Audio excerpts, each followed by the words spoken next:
Hi, I'm joined today by author Jim Holder. He has a new book out called Christian Significance. I love the title, Jim. I'm really excited to talk with you about this book.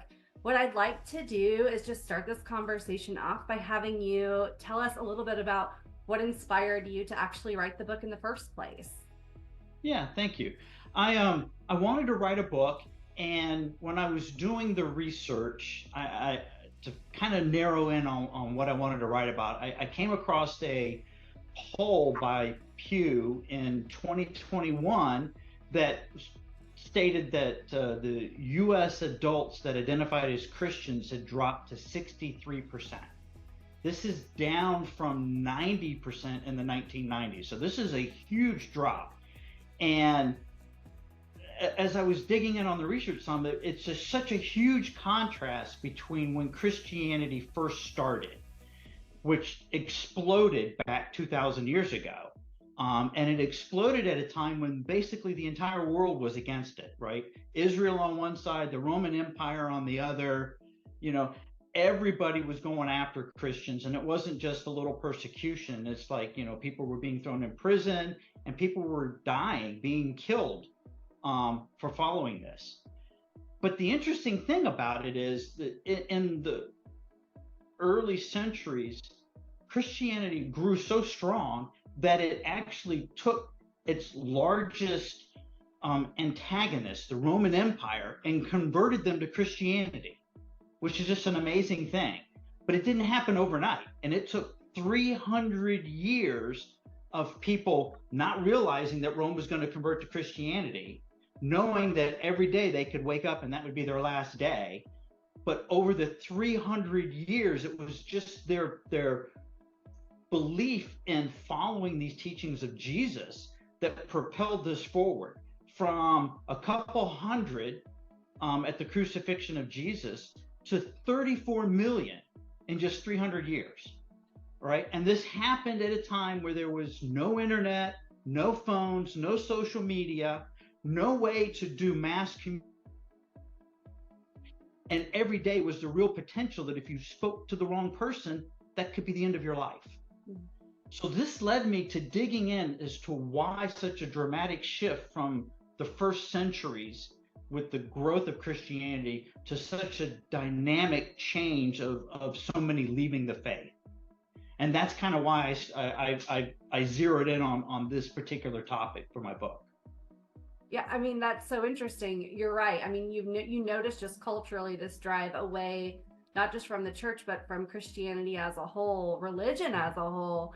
Um, so that's really interesting. The history is fascinating there, how all of that has unfolded. I'm curious what this book really will entail for readers. Could you tell us a little bit about what Christian Significance is about? Yeah, so I took this information that I found and I started digging in as to the why.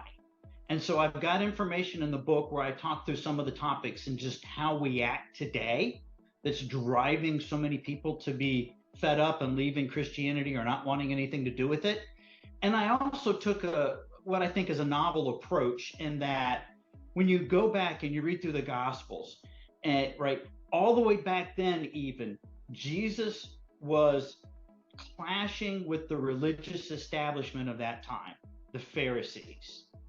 And you compare the way the Pharisees act to the way Christians sometimes act today. And so what I came across and decided to do with this book is I'm going to start modeling some of the stories, the interactions of Jesus in the gospel, right?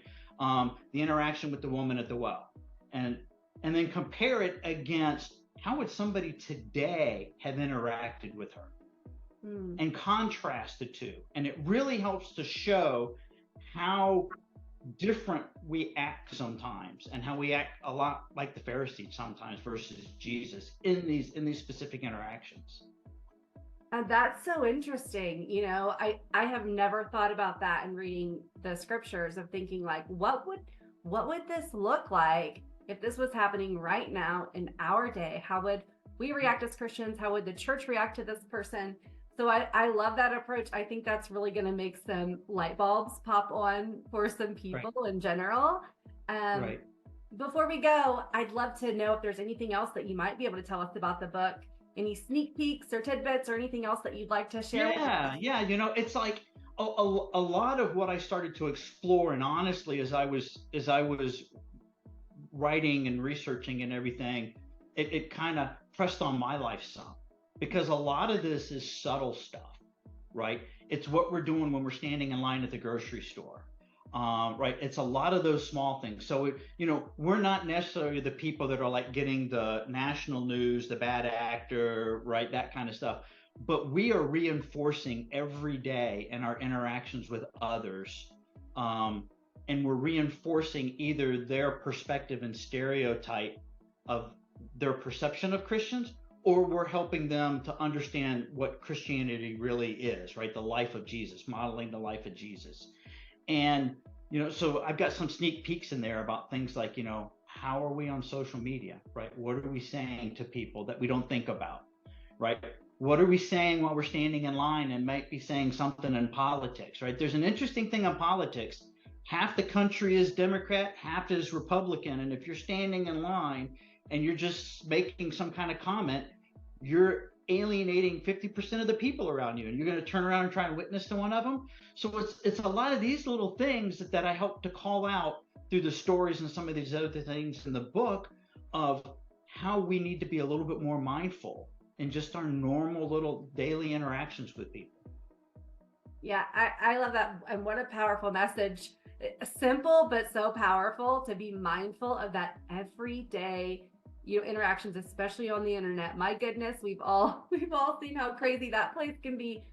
Yep. I love the concept of this book and the approach that you've taken. I'm really excited for people to read it. And I think that it'll really encourage people, but also challenge them, Yep. which is something I always love when I'm reading. I want to be not just encouraged, but I also want to be challenged. And it sounds like you really done that in this book. So, what I want to do before we go is I want to make sure that everyone knows where they can find it, because that's pretty important.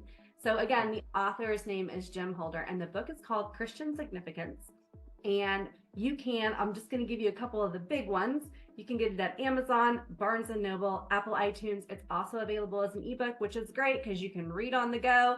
You don't have to wait for the package to come in the mail. So I really encourage you to go out and grab Christian Significance by Jim Holder. And Jim, thank you so much for sharing your book. It sounds absolutely fascinating. I can't wait for people to read it and for you to hear from those readers on what they thought as well. So thank you. Thank you very much. Appreciate it.